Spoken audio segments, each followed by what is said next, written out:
banyak sekali kalau yang sampaikan. Nanti kita berharap dari jam terbang beliau yang sedemikian tinggi ya, panjang, kita harap kita dapat perspektif yang cukup luas bagaimana mengenai penanganan problem-problem yang terkait dengan kesuburan. Dan juga nanti mudah-mudahan beliau juga bisa membuka ruang sehingga kita bisa bicara juga dari sisi non-medisnya. Untuk itu waktu kami persilakan. Silakan Pak Dr. Gusti Ngurah Bayuningrat. Oke, Om Swastiastu. Karena pengalaman ya kita semua ketika kita menerima sebuah pengetahuan dengan gaya yang santai akan lebih masuk. Bagaimana kita mendapatkan sebuah gambaran tentang ketidaksuburan sebetulnya, nggih. Ketidaksuburan bukan kemandulan yang selama ini orang selalu mengungkapkan ketika pasangan itu belum atau tidak atau lama memiliki anak selalu dikonotasikan sebagai mandul. Nah, ini yang kita perlu sampaikan bahwa infertilitas atau ketidaksuburan itu suatu kondisi ketidaksuburan, bukan kemandulan, kecuali di katarsi ya, katrasi atau di steril begitu ya. Yang paling berpengaruh pada pembangunan kesehatan, pembangunan kita seluruhnya bukan sumber daya alam, tapi sumber daya manusia. Ternyata bukan peran dari pelayan kesehatan atau di pusat-pusat sentra pelayanan kesehatan yang pengaruh besar, bukan peran genetik yang berpengaruh besar. Nanti kalau ada anaknya, cucunya atau menantunya tidak hamil-hamil, wah pasti nak tuane kewah lah nak cenit tengkenten. Ternyata tidak begitu. Justru diperankan lebih besar oleh faktor lingkungan dan faktor perilaku gitu. Jadi kalau di budaya kita, budaya Hindu, budaya Bali, kita kenal ada namanya generasi emas. Ini kalau disamakan begitu, disamaartikan ya. Ini bisa disebut sebagai mencetak anak-anak yang suputra. Nah, anak suputra ini apa? Semua hal yang baik. Anak-anak yang generasi emas ini apa? Semua hal yang baik yang diajarkan oleh agama kita. Mencetak anak yang jujur, bertanggung jawab, disiplin, memiliki integritas, cerdas, dan banyak macam hal baik yang diajarkan oleh semua agama, tidak hanya agama Hindu. Nah, inilah yang kita gali kembali potensi-potensi lokal kita. Untuk mencetak apa? Generasi emas itu tidak hanya dari persoalan tubuh fisiknya. Jadi dari mind, body, and soul. Jadi pikiran, tubuh, dan hati itu adalah jadi satu kesatuan. Jadi satu sistem yang akan berhubungan dan saling mempengaruhi. Jadi jangan bilang, kalau datang dengan ketidaksuburan, wah ini paling spermanya rusak, paling ini haidnya sing teratur, tidak cukup. Makanya saya katakan tidak cukup hanya berpikir sebatas biologis saja atau sebatas tubuh fisik saja. Kita mesti cari faktor-faktor lain. Kembali sedikit ke program 1000 hari. Kalau kita menginginkan memiliki anak, jangan hanya sekedar memiliki anak. Kengken caranya ngai pangelah nak ceni. Tidak cukup. Kalau kita hanya targetnya punya anak saja dan itu asal-asalan buat, nah ini secara budaya, sosial budaya kita, nanti mungkin dokter Pak Jero bisa menjelaskan, ada saat kapan boleh berhubungan, saat kapan tidak boleh, itu ada aturannya. Cuma sudah kadung, ya nak mulut gitu. Nah itu yang sulit. Ini ada ilmunya. Kalau kita ingin menciptakan generasi yang dicita-citakan generasi emas, mulai dari periode emas 1000 hari pertama kehidupan, apa yang bisa terjadi? Kalau kita memperbaiki sesuatu, tidak harus atau tidak hanya kita perlu memperbaiki di hilir pocong, sehingga ada gunane. Sama seperti memperbaiki biar aliran sungai itu bersih di hilir, sementara di hulu orang buang sampah, ya sama dengan nggak bersih-bersih. Nah ini ibaratnya seperti itu. Jadi untuk menciptakan generasi emas atau menciptakan generasi emas mulai periode emas. Jadi otaknya ini mesti di-create sejak ibu hamil. Bahkan lebih ke hulu lagi ketika menyiapkan pasangan usia subur. Kalau mau nganten ini sudah disiapkan. Jadi apa check up secara sains ya, check up ada namanya premarital program.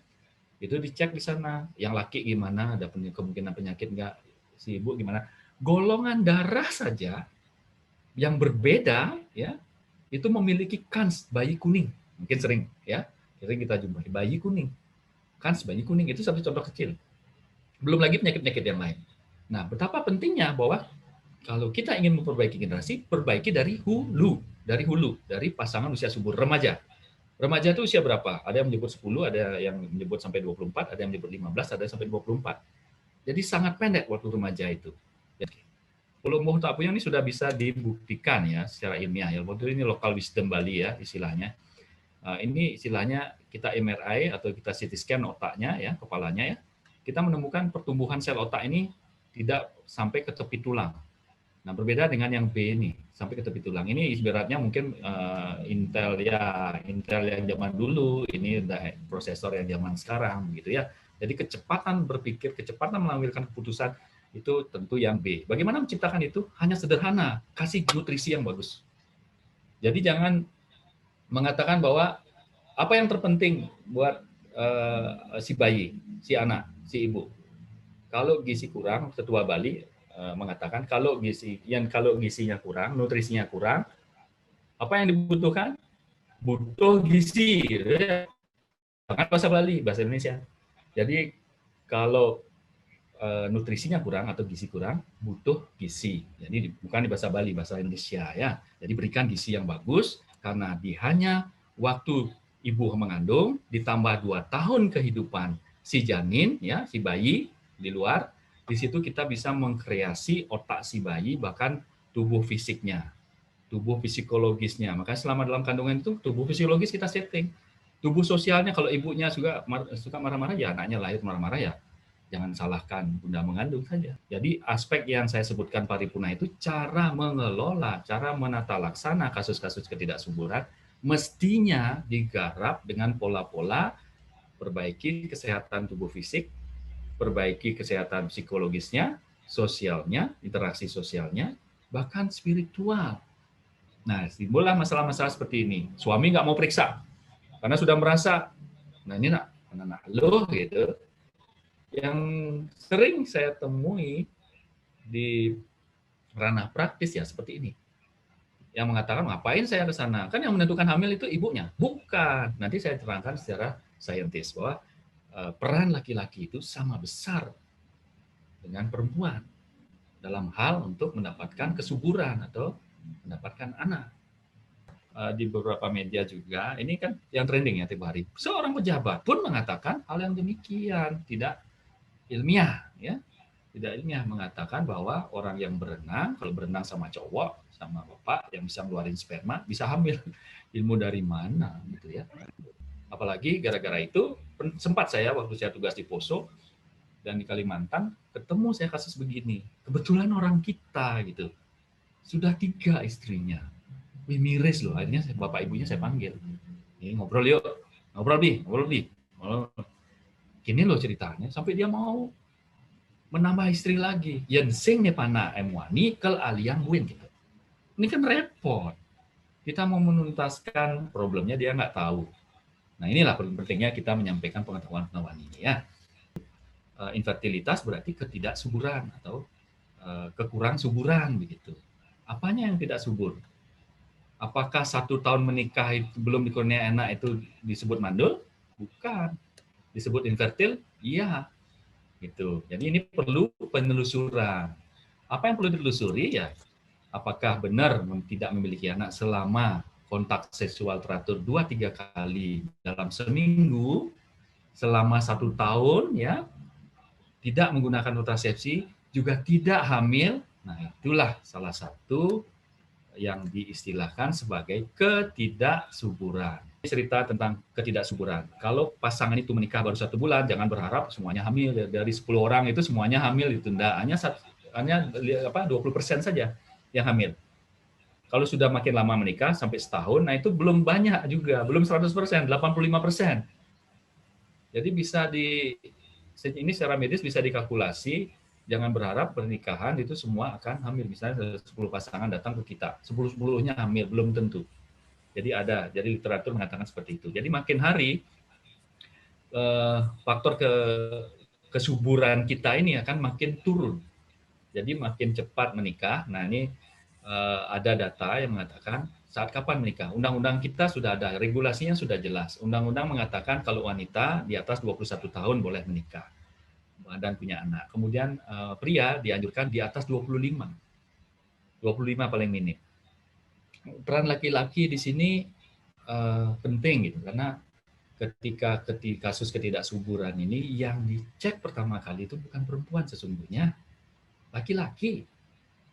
Jadi kalau ada pasangan datang ke tempat praktek gitu, yang dicek pertama kali itu bukan ibunya, salah betul, ya. Jadi salah benar. Nah, jadi yang betul adalah diperiksakan suaminya, sel spermanya. Jadi kita kasihkan pengantar untuk dicek. Karena apa? Lebih cepat, lebih murah, ya, lebih cepat, lebih murah dan efisien.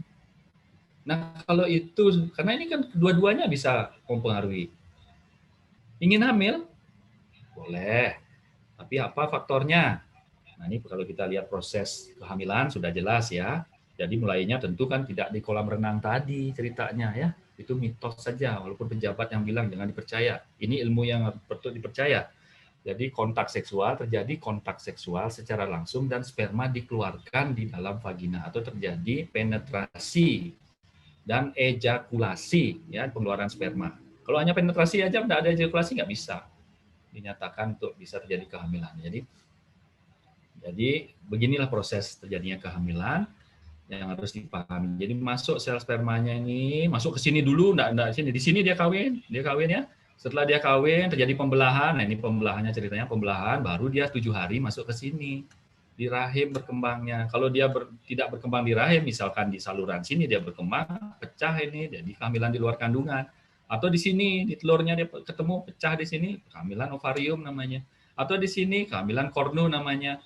Jadi yang di luar rahim, itu istilahnya kehamilan di luar rahim. Jadi memang tidak mungkin berenang-berenang saja tiba-tiba, walaupun ada yang ngeluarin sperma di situ, nggak mungkin hamil. Ini nggak gampang masuk ke sini. Ini perlu ada penutupnya banyak di sini ya, termasuk sistem hormonal yang bekerja di vagina ini. Atau risiko tidak selalu terjadi, tapi bisa menjadi salah satu faktor. Jadi untuk tahu cek secara tubuh fisik. Nah ini kalau ini normal, kita anggap normal spermanya, cek ibunya. Ibunya tentu dari vaginanya dicek, ada keputihan enggak. Kalau ibu ini banyak sekali yang mau dicek. Ini mulut rahimnya dicek, saluran telurnya dicek ya. Saluran kapum rongga rahimnya dicek ya. Kemudian saluran telurnya dicek, bahkan telurnya dicek. Ini semua ada alat tesnya. Itu secara medis sudah dikembangkan. Makanya kenapa kasus-kasus ketidaksuburan ini jangan kemana-mana dulu sebelum ke medis. Jangan setelah pesan-pesan berikut ini. Jangan kemana-mana dulu sebelum ke medis itu dulu, karena ini kasus infertilitas adalah kasus medis. Kalau kita melihat proses terapi, nah ini yang saya ungkapkan berulang-ulang tadi, satu kalau di ranah medis, di ranah fisik, selalu pasti kita wawancara dulu. Ngomong-ngomong nih, baik sama, jangan datang sendiri, apalagi cuma datang dengan mertua atau dengan orang tua. Enggak, datang dengan satu pasang. Jadi pasang itu maksudnya istrinya datang, suaminya datang. Jangan satu, itu akan diwawancara. Nah, penekanannya ditanyakan faktor-faktor risiko apa, baik pada ibu maupun pada suaminya. Pada ibu akan ditanya tadi faktor-faktornya, apa yang berpengaruh. Bapak merokok enggak? Bapak minum, Bapak bekerja di ruangan yang bersuhu panas, di ruang mesin dan sebagainya. Atau suka perjalanan jauh yang enggak berhenti-berhenti, suka mengayuh sepeda berkilo-kilo, enggak pernah berhenti-berhenti, jadi buah pelirnya panas. Nah itu. Jadi faktor-faktor risiko belum tentu menjadi penyebab, tapi itu faktor risiko. Sama seperti ibaratnya ketika kita mengendarai sepeda motor, orang selalu bilang, nanti kamu berisiko jatuh. Tapi kan tidak semua orang yang naik sepeda motor jatuh. Itu istilah untuk mengatakan risiko. Baru sampai tidak terbukti bahwa itu sebagai penyebab, baru mencari yang lainnya. Ya. Nah ini salah satu faktor risiko yang saya ungkapkan tadi. Nah ini penyakit kelamin misalnya, pastikan memang tidak ada penyakit kelamin. Apa itu? Nah ini kan penyakit kelamin banyak ya. Salah satu yang paling ini ya gonorrhea, chlamydia, yang kayak gitu bahasa-bahasa medis nih ya. Nah kemudian alkohol juga ya, merokok gitu ya. Nah sudah jelas kalau kita amini nih apa yang ada di sampul rokok itu sebenarnya sudah jelas. Ini kan sudah bacaannya tagline-nya seperti itu. Di rokok ya, sampul rokok nih, kita bicara sampul rokok. Sudah jelas kalau kita baca di situ. Kalau yang dulu menyebabkan hipotensia gitu ya, kemandulan itu kan disebutkan di situ. Tapi sekarang udah di tagline-nya dirubah, menyebutkan merokok membunuhmu gitu ya. Apalagi mu ini kan pengertiannya seluruh badan kita aja dibunuh, apalagi spermanya. Sperma ada dalam badan kita. Nah, ini yang perlu dipahami sehingga tidak ke sana kemari jadinya mencari terapi yang sudah jelas 80% itu bisa kita tegakkan di ranah medis, tinggal sisanya dicari. Karena kita nggak bisa menuntaskan semua. Kalau bisa menuntaskan semua bidang yang lain yang berbau kesehatan akan tutup dia, nggak mungkin ya. Jadi aspek psikososialnya tadi, misalkan gini, ketidakmampuan mutlak untuk memiliki anak disebut kemandulan, padahal belum tentu. Sebagian besar adalah masalah digital quality, padahal bukan. Ya, tadi sudah kita jelaskan 40%, 40%, 20% itu yang lain-lain atau idiopatik. Nah, ini bayangkan kalau wanita itu dijudge atau istri itu dijudge mandul gitu, bayangkan apa yang terjadi. Jangankan istrinya, suaminya aja akan stres. Dia akan merasa sedih, merasa gugup, merasa sendiri, frustasi, marah, dan macam-macam. Menyalah-nyalahkan lagi dan sebagainya. Jadi faktor inilah yang penting kita gali juga dan kita cure dan care untuk masalah ini. Jadi kepedulian terhadap persoalan psikologis, kemudian peduli terhadap lingkungan atau persoalan sosialnya, bahkan spiritnya ya. Ini faktor emosi sudah jelas ini. Kalau ini triomedes sudah jelas sekali faktor emosi menyebabkan apa? Ini tubanya akan menyempit, saluran telur tadi itu akan menyempit. Kemudian ada pengaruh atau kerusakan dari sel telurnya ya. Kemudian frekuensi hubungan jelas berkurang. Kalau orang stres atau orang ada masalah, masa diajak hubungan kan susah nih. Tentu kalau laki nih ya karena stres psikologis yang tidak mau naik ampernya nih. Nah itu ya, orgasme apalagi ya. Gimana caranya kalau bisa hamil kalau tidak orgasme, tidak poten gitu ya, bukan impoten, tidak poten. Gimana caranya? Nggak bisa. Jadi betapa besar peran psikososial itu dalam penata laksanaan infertilitas. Jangan hanya memandang persoalan biomedis saja. Pengertian yang kita pahami ya terapi komplementer itu, jadi WHO mengatakan, di Badan Kesehatan Dunia mengatakan bahwa pengobatan non konvensional yang bukan berasal dari negara yang bersangkutan itu namanya komplement. Apa itu? Nah, contohnya sebelah kanan itu. Hipnoterapi masuk di sana, aromaterapi, ayurveda, yoga, dieterapi, reiki, macam-macam. Itu semua ranah komplementari terapi. Yang tradisional mana? Jamu. Itu yang di Indonesia. Nah, ini tinggal yang diperankan yang mana ini. Jadi jangan membuat peran-peran yang menyesatkan, tapi betul-betul ada kajian atau kaidah yang bisa dipertanggungjawabkan. Apakah itu kaidah ilmiah? Apakah itu kaidah komplementer atau kaidah tradisional? Nah, itu silakan. Dan ini bisa bekerja secara bersama-sama. Dan ini sudah ada undang-undangnya. Itu undang-undangnya, ada Kemenkesnya. Ya, ada Undang-Undang 36 tadi, ada Kemenkes, ya, ada Kepmenkes ya, ada ya. Ya, tentang pengobatan tradisional dan komplementari alternatif. Itu legal, kalau sudah pemerintah yang mengeluarkan itu legal, jangan khawatirkan. Itu asal benar melakukan, jangan seperti yang kita saksikan di media sosial, ya. Inseminasinya oleh yang gitu ya, paham aja saya kira ya. Oke, yang kira itu ya. Terakhir saya tutup. Ini saya petik dari sebuah slokantara. Jadi slokantara ini saya dapatkan ya. Waktu malam, nah ini berkaitan dengan anak Suputra ya. Waktu malam bulanlah sebagai lampunya. Di siang hari, harilah lampunya. Di ketiga dunia ini, dharmalah sebagai lampunya. Dan dalam satu keluarga, putra yang baik, itulah cahayanya. Ini luar biasa. Ini hugontuon yang perlu kita tularkan. Ya, ini sudah tertulis di Slokantara ya. Kemudian di Sarasa Mucaya, yang dianggap anak adalah orang yang menjadi pelindung, orang yang memerlukan pertolongan, serta untuk menolong kaum kerabat yang tertimpa kesengsaraan. Untuk disedekahkan tujuannya akan segala hasil usaha. Jadi kalau dia berusaha, ada yang disedekahkan. Gunanya ia memasak, menyediakan makanan untuk orang-orang miskin. Orang yang demikian itu putra sejati namanya, alias Suputra. Jadi gitu kita menciptakan generasi emas. Kita tidak bisa berjuang sendiri. Medis berjalan, kemudian yang berkaitan dengan medis atau non medis berjalan. Jadi berseiring, sejalan ya, untuk tujuan yang sama, menciptakan generasi emas ya. Dengan demikian Yang akhiri dumugi sinapura dan kaiwangan Iwang matur nggih. Bukan untuk menjelekkan atau untuk merendahkan siapa ya. Untuk kita belajar bersama-sama dumugi bermanfaat. Yang tutup dengan ucapan Parahasma Santi, Om Santi, Santi, Santi. Om. Om Matur Santi, Santi, Santi.